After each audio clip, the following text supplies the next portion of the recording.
Today we have some California dreaming. How is it to live and work in San Diego in Southern California? Videos coming up right now.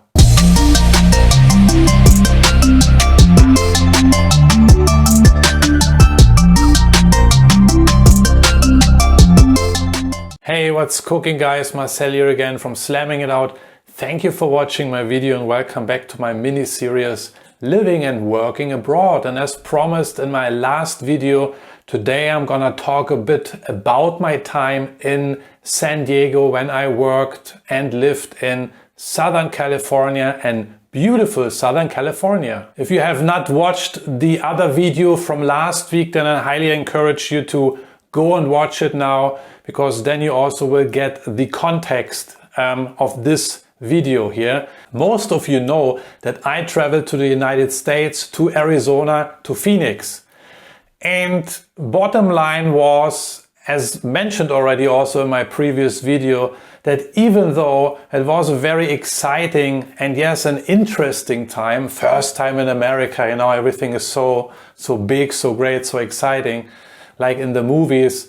Nevertheless, I was not happy with my training there, with the culinary training, and I decided to break up. I decided to pack my things and head back to Germany. That was a difficult time for me because I spent a lot of money to get to America, and then I came back with basically nothing. You know, I did not learn what I was supposed to learn. Long story short, I decided to get back to the United States. That was my goal. I wanted to try it one more time. I wanted to do it again. I was really convinced there is a second chance for me. And so I tried very, very hard over the next few months, many months actually, to obtain another position, another traineeship position in the United States. And I want to make a long story actually short here, yeah? Because I don't have the time to go into every single detail, but what I would like to share with you is how much effort it took to obtain this job in the United States. Because nowadays when I share this story with other people that I worked in America, everybody loves to hear these stories, and it is like to share these stories also, because it was a great experience, but nobody really knows except me how hard it really was to get this job. I really worked my ass off, you can trust me on that. Many months, every single evening when I came home from my job in Germany, I picked up the phone and cold call these hotels in America. I was targeting actually Arizona, but also California. These were the two areas I was interested to go again.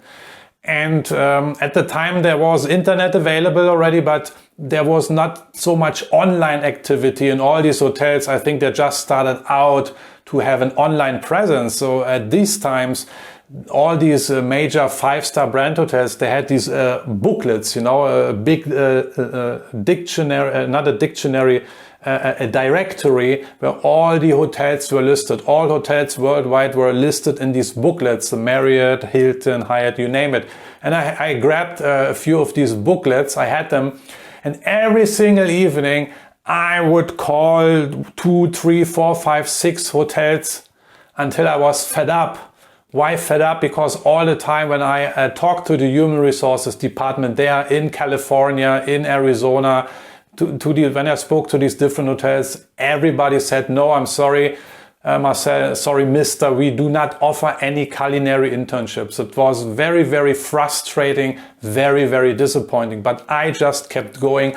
I had a long list with hotel names written down, the names of the hotels, and I marked them off one after one. That meant basically they are not interested, or they just said, okay, you sent your resume and then we see what we can do. But at the end of the day, they couldn't do nothing for me because they never got even back to me. So on this very long list, there was also a name of the hotel written. It was the Manchester Grand Hyatt in San Diego. And it was on the very bottom on the list, you know, it was on the very bottom. And I remember very clearly another evening when I got home and I wanted to call again. I wanted to make these calls. I wanted to give up. I said, no, that's it. I'm fed up with all this nonsense here. Nobody wants to have me. Nobody wants to take me. There is no possibility to ever go back to America again. But I don't know why I called this number. I called the Manchester Grand Hyatt in San Diego. I dialed the number. Then I waited and somebody picked up the phone on the other line and introduced herself to me. I remember the person. It was her name was Gemma. She was the human resources worker there. And I asked her the same question. Yeah, my name is Marcel. Do you offer culinary internships? And she said yes. And I could not believe what I have just heard on the phone. That was the story. How all the things got going with San Diego, and then eventually, I applied for the visa. But it took me many months of effort and calling for many weeks and months, cold calling these hotels. So, lesson to learn here for you, long story short, never ever give up.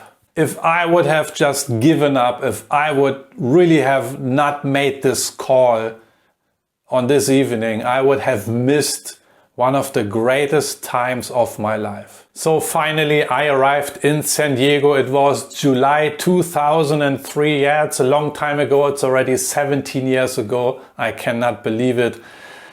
I arrived there. I remember my first working day. I arrived in civil clothes, no kitchen uniform yet. And I went to the executive chef's secretary office. Her name was Tanya, a very lovely, very attractive young lady, I remember, from Mexico.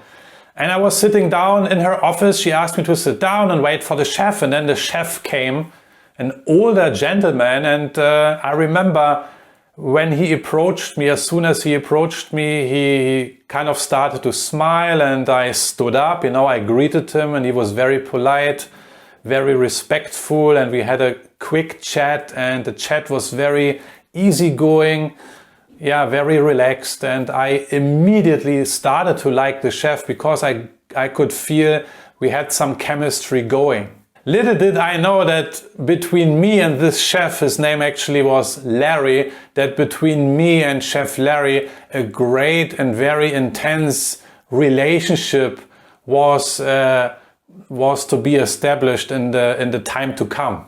So I received the opportunity to undergo a culinary management training at the Manchester Grand Hyatt in San Diego in Southern California. This is, I think, still today the tallest waterfront hotel on the entire west coast of the United States. This is also the second largest Hyatt hotel in the world with over 1,600 rooms, 1,600 rooms. The biggest Hyatt hotel worldwide is the one in Chicago, and it has, I think, about 1,800 rooms. This hotel in San Diego, as you can see on the pictures, consists of 2 towers, and they are connected beneath the ground. There's a tunnel system where we used to move all the items, the kitchen items and stuff like that. 1,600 rooms, many outlets, many restaurants, and especially heavy banquet business. I remember we did easily 2, 3, 4, sometimes 5,000 people per day. Yeah, different lunch events, different dinner events, different coffee break events. If you add it all up, we really served thousands of people every single day.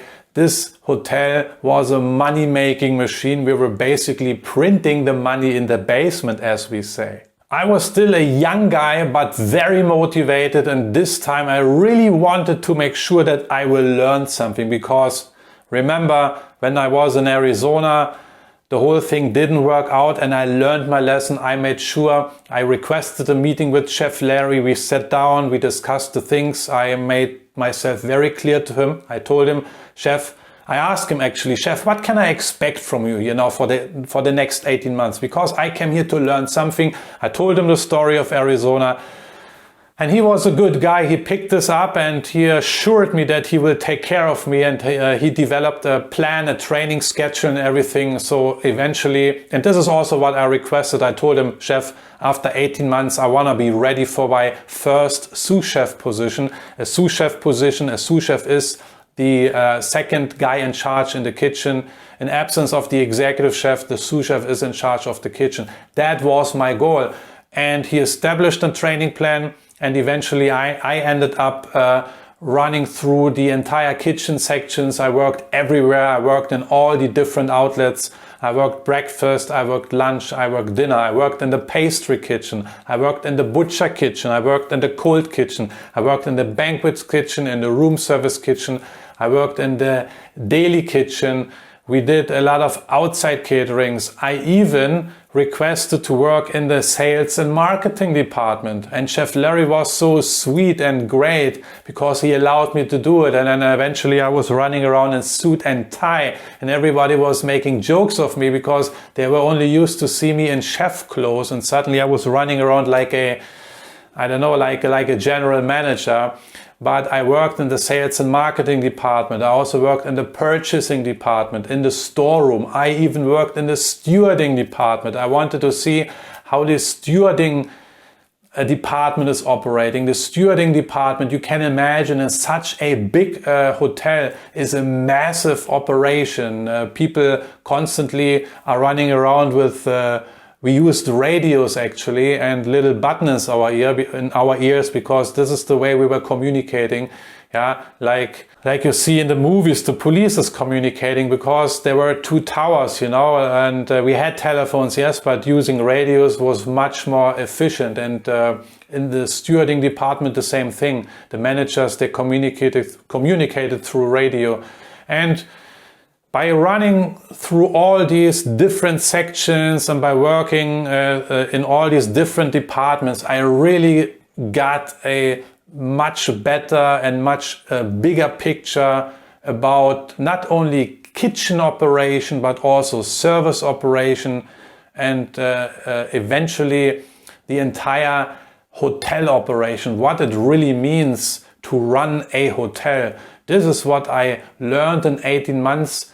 And that's why I'm so grateful also to Chef Larry until this day, and to everybody actually who supported me there, that they made it happen. Because these 18 months, and I mentioned it already in other videos, and I mentioned it already in my book, and I mentioned it on other occasions. Actually, I mentioned it many times and very often, that this time in San Diego really shaped me. It was a defining moment. It was a defining experience. I guess I was like 26, 27 years old. This time shaped me. That time in San Diego made me to the person also who I am today, especially profession-wise. This time in San Diego made the chef who I am today. And I don't know where I would have ended up without this experience, to be very frank. Of course, I would have made my career somehow. I would have done other jobs, but without this experience, because I learned so much. And I have to give credit again here to Chef Larry, because he always took his time for me out of his busy schedule. He was a very busy man. He had a big office, but you never could see him sitting inside the office. He was constantly around, running through the kitchens, talking to the staff, checking here and there. He attended meetings, but he always took time for me if I had any requests. He always made time. He always listened to me. He took care of me. We had also one-on-one talks, you know, not only 5 minutes or 10 minutes. Then we went to the garden restaurant, sat down, having a beverage, tea or coffee or whatever, and we chatted for 30, 45, even 60 minutes. And that happened quite frequently. And these sessions between me and Chef Larry were also very important, because that was the time when we had privacy. Nobody disturbed us, and he really shared a lot of intimate things out of his life, you know, and I could really, I was just sitting there and listening to him very carefully, taking also notes, because that was the time, you know, you don't have these times in busy kitchen. You know, when I don't remember actually any time before or after that I had such a great mentor and chef who took time and take care of me. And normally in the kitchen it's so busy, you don't have time to sit down 1 hour and chat. That's impossible. You have to arrange the time for this, but also you want to do this. And that's why I'm especially still grateful today to him that he arranged all this. When I left San Diego in 2004, at the end of 2004, that was a long period of time when I was not in touch with Chef Larry.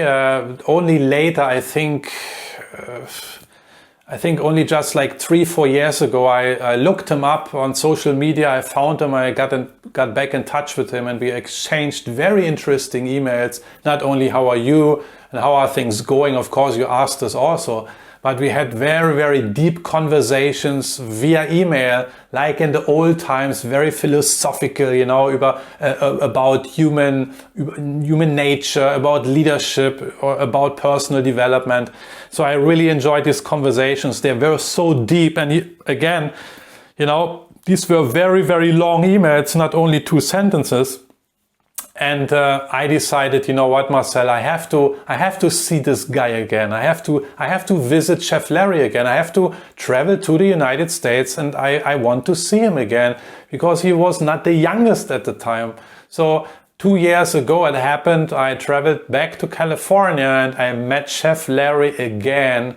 He was still working already, 60 years plus was his age at the time. And I visited him again. You can imagine it was a very, very emotional moment when I was waiting in the lobby for him, and he knew that I was arriving.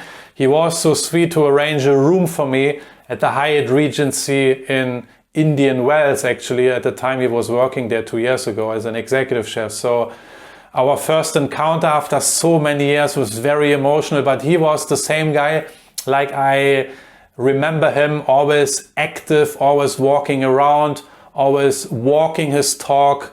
You know, he is physically very active. You know, he is like a military guy. You know, he's very disciplined, and he radiates a lot of energy, a lot of positive energy. So the 2 days we spent together was again a great time for me, and I could also recharge my energy. Besides of the work in San Diego and the culinary training I enjoyed, I also must say that San Diego and the area there, Southern California, is for me, and I have traveled a lot, I must say one of the most beautiful places on this planet. The best thing in San Diego is definitely the climate. You know, you have like out of 365 days a year, you have like, I don't know, probably 340 days sunshine. Yeah, I'm not lying. I mean, I may be wrong with 1, 2 or 5 days here, but is it like 330, 340 days a year sunshine, and like between 20 and 25 degrees Celsius? This is a very mild climate. It can get a little bit cooler. I think during the months of December, January, you might need a thin jacket, but not a thick jacket. But overall, the climate is just beautiful. There's always a breeze coming from the ocean because San Diego is on the Pacific Ocean. So beautiful city, and it is also a little bit, it's not like a typical, what you might imagine, a typical American city like New York or Los Angeles, you know, these big cities. San Diego is smaller, you know, small city center. You can walk around. You don't actually need a car when you walk through San Diego city center. And I liked the city. I like the surroundings. There's a lot of green. There's a lot of ocean, of course. There are a lot of beaches. What about the people? Yeah, you have a great deal of Filipino immigrants and Mexican immigrants. Of course, Mexico is just a few minutes away. I think 30 minutes drive with a car, and you are already in TJ. TJ is actually short for Tijuana. It's the border city south from San Diego. I've been there once, and so that I can say that I've been to Mexico. But yeah, you have a lot of Mexicans. They're very nice people. I remember working in this big kitchen in San Diego at the Manchester Grand Hyatt. I think like 40% of our kitchen staff were Mexicans actually, and the other 40% or 30% were probably Filipinos, you know, and the rest were white Americans and black Americans. So it was a great and very interesting and funny mix. I had friends all over the place, you know. The Mexican people, I like them very much because, you know, of their temperament and mentality, very outgoing, very friendly. And the Filipinos are similar, you know, and the people, yeah, I have still friends over there. I visited them 2 years ago. I'm in touch with them. Great experience. Especially the Mexicans, you know. I think they liked me a lot and they really wanted to take care of me. I remember I went to Tijuana, one Sunday afternoon because I've never been to Mexico. So that was my great chance to go to Mexico. So I could tell everybody, I've been to Mexico, you know.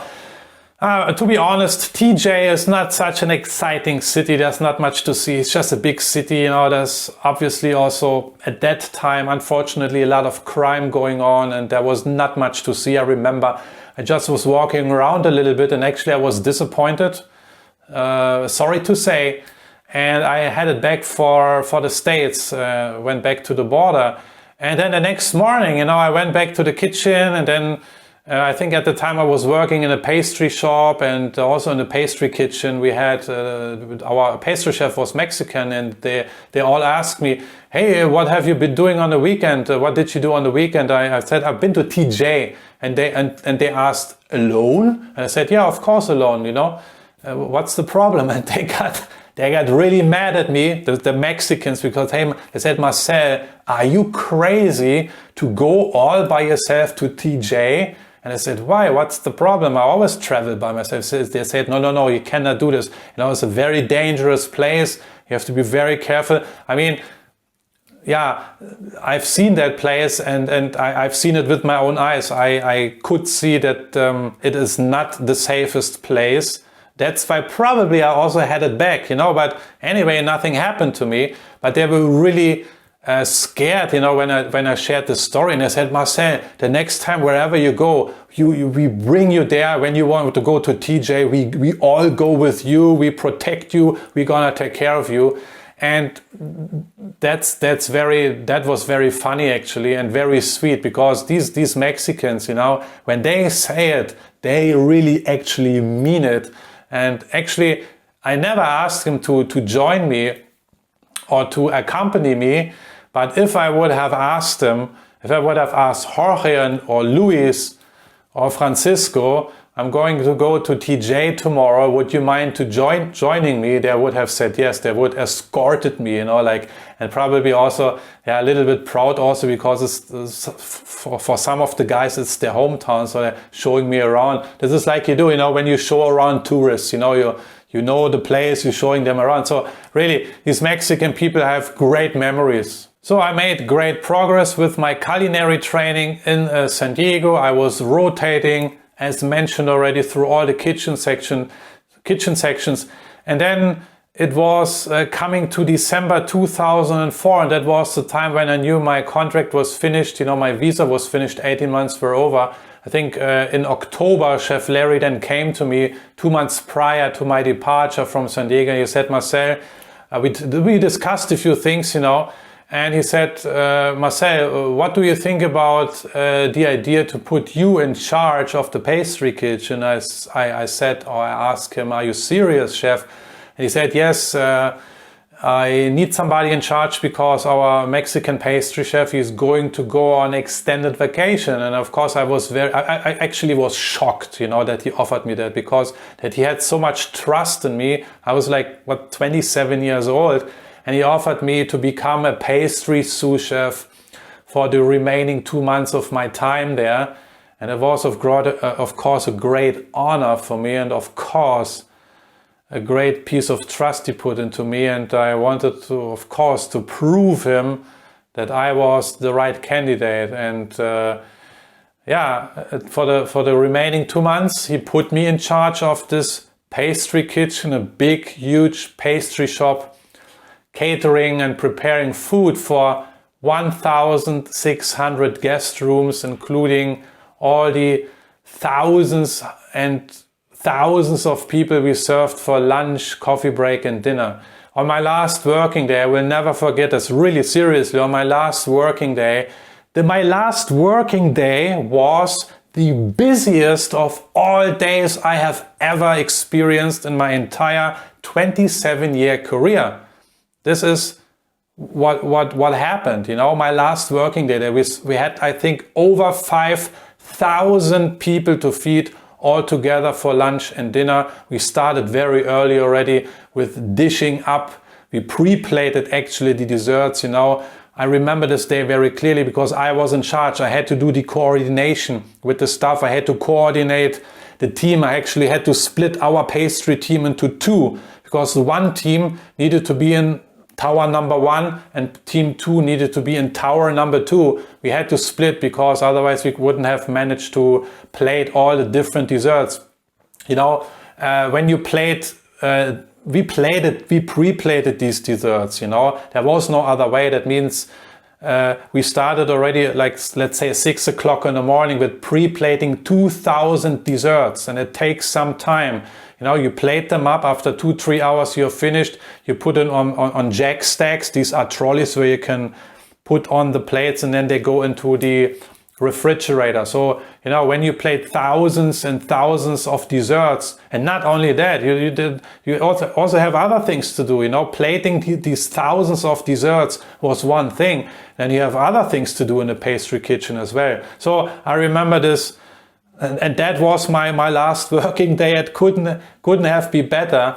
So yeah, that's a great memory. And I wanted to give a gift to Chef Larry. I wanted to give him a farewell present as a sign of my gratefulness, and also to say thank you to him for all what he did for me, because he really took great care of me. He also gave me a very good and professional letter of reference, which I needed at the time for my next job. And not only that, on top of his excellent letter of reference, he actually organized a new job for me. Yeah, he organized a sous chef position at the Hyatt Regency Hotel in Auckland in New Zealand. And this is actually, by the way, my next video next week. We're gonna travel. I take you with me to Auckland in New Zealand, so you can already look forward to that video.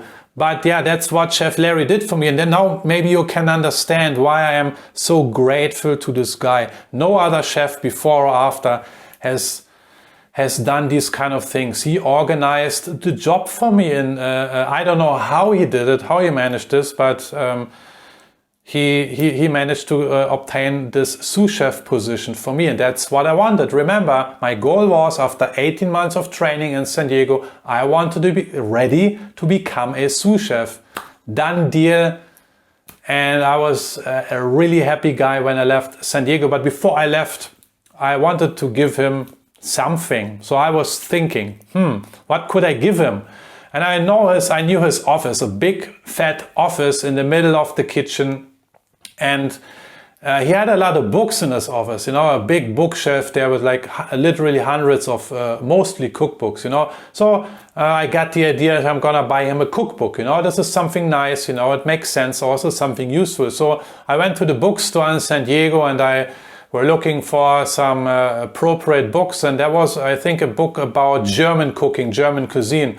And that was a great idea. I thought, you know, yeah, I'm from Germany, and then I'm giving him a book about German recipes and stuff like that. And yeah, so I bought the book, and then on my last working day, after we finished plating up all these thousands of desserts and all the preparation was done, in the afternoon I grabbed my book and went to Chef Larry's office, knock knock, and may I come in, chef? And as you know, today is my last day, and he knew already. He smiled, he said to me, take a seat, Marcel, and we closed the door. And then I said, I have something for you. And here, I want to give this to you. And he took the book, and then he just kind of laughed and told me, oh, Marcel, you are the second guy who is giving me this book because I have it already on my shelf. I said, what? What, you have that book already? Why didn't you tell me? How could he tell me? Because we never discussed the book, right? So, and at the first moment I was shocked that he already possessed this book, you know, but it was from somebody else. But he said, don't worry, Marcel, never mind, you know, I want you that you write something into this book, a personal note, because every book, even it's the same book, it is from somebody else.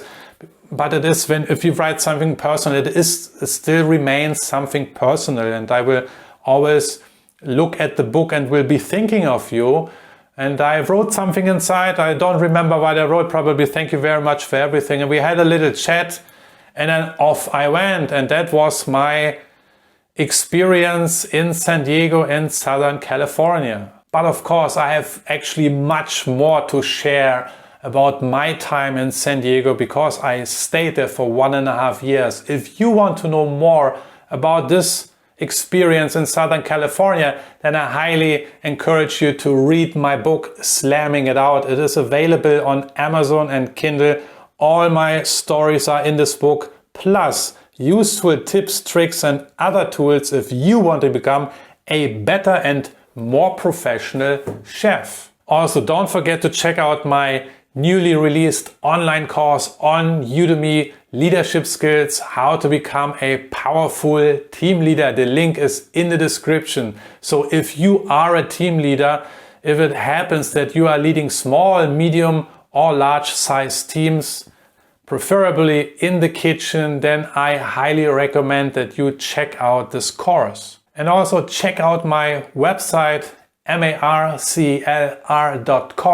marcelr.com. There you can find my blog, many more videos on other great stuff. Other than that, I'm checking out for today. Thank you for watching this video. If you liked it, then please give me a thumbs up. Click the like button. If you have comments, questions, then please put them in the comment section below. Stay healthy, stay safe, and don't forget, always keep slamming it out.